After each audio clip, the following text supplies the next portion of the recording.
সারা দেশেই হালিম খাচ্ছেন, দয়া করে হালিম বলবেন না। আসসালামু আলাইকুম ওয়া রাহমাতুল্লাহ। প্রিয় দর্শক, হালিম, আমরা যে হালিম খেয়ে থাকি, অর্থাৎ যে জিনিসটা ডাল এবং গোস্ত, গরুর গোস্ত বা কাশির গোস্ত দিয়ে যেটাকে তৈরি করা হয়, যেটা বাংলাদেশের একটি জনপ্রিয় খাবার, এই হালিমকে হালিম বলা যাবে না, এমনই একটি মন্তব্য করেছেন আহলে হাদিসের শায়েখ মুজাফফর বিন মুহসিন সাহেব। হ্যাঁ প্রিয় দর্শক, সে বিষয়ে আমি বেশি কথা বলবো না, শুধু আজকে আপনাদের সাথে এই বিষয়টা শেয়ার করব যে শায়েখ উনি কি বলতে চাচ্ছেন। একটি খাবারের নাম দেওয়া হয়েছে হালিম, এবং এখন উনি এটাকে ব্যাখ্যা করে বা কোন দৃষ্টিতে উনি দেখতেছেন এবং এই হালিমকে কি বলা উচিত ওনার মুখ থেকে আমরা শুনি। শোনার পর আপনাদের কি মতামত, আপনারা কি বলবেন অবশ্যই কমেন্ট বক্সে বলে যাবেন। আমি রোজা অবস্থায় আর কিছু বলতে চাই না। কত কিছু যে ভাই শুনতে হবে দুনিয়ার মধ্যে বেঁচে থাকলে আল্লাহ পাক রব্বুল আলামিন জানেন। তাহলে আসুন আর দেরি না করে আমরা একটু সেই বিষয়টা দেখে আসি যে শায়েখ মুজাফফর বিন মুহসিন সাহেব হালিমকে নিয়ে কি কথাগুলো বলতেছেন। আর সেই বিষয়টা শুরু করার আগে আপনাদের কাছে একটা রিকোয়েস্ট, যারা আমার এই চ্যানেলের মধ্যে নতুন আছেন অবশ্যই চ্যানেলটি সাবস্ক্রাইব করে পাশে থেকে বেল আইকনটি বাজিয়ে দেবেন। তাহলে প্রিয় দর্শক, আসলে আমরা একটু দেখে আসি উনি কি বলতেছেন। সেটা হলো, আপনারা এখন এই সারা দেশেই হালিম খাচ্ছেন। ইফতারের পূর্বে বা রমাদানের বাহিরেও হালিম খাওয়ার খুব ধুম পড়ে যায়।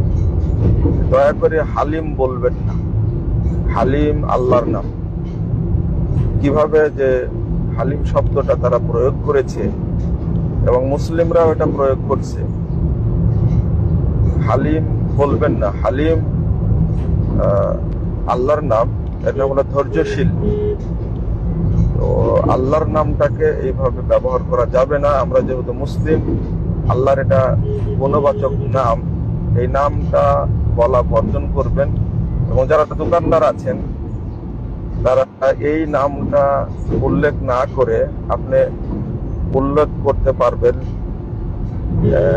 মেহেন্দি বলতে পারেন বা মিল্লা বলতে পারেন, যেটা প্রচলিত আছে সেইটা আপনারা ত্যাগ করে ওটাকে বা মুন্ডাই বলতে পারেন, যেগুলো বিভিন্ন এলাকায় ব্যবহার হয়, যেটা গরুর গোশত বা খাসির গোশত দ্বারা ডাল দিয়ে তৈরি করা হয়, এটা মেহেন্দি বলে বিভিন্ন জায়গাতে।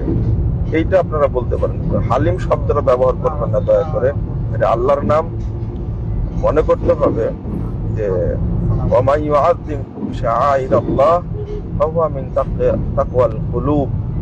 আল্লাহ বলছেন, যারা আল্লাহর নিদর্শনকে সম্মান করে এটা তার অন্তরের তাকওয়ার প্রমাণ বহন করে।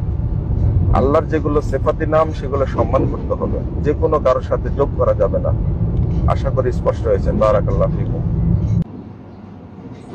প্রিয় দর্শক, আপনারা সকলে শুনেছেন উনি কি বলতেছে যে হালিমকে হালিম বলা যাবে না, এটা আল্লাহ পাক রব্বুল আলামিনের একটি নাম, এই জন্য হালিম বললে গুনাহ হবে। আরো কি বলতেছে, আরো অনেক কিছু বলতেছে। প্রিয় দর্শক, আমি আর কি বলবো, এখন আপনারা কি মতামত, আপনাদের কি বলার আছে, আপনাদের কি মতামত অবশ্যই কমেন্ট বক্সে জানাবেন।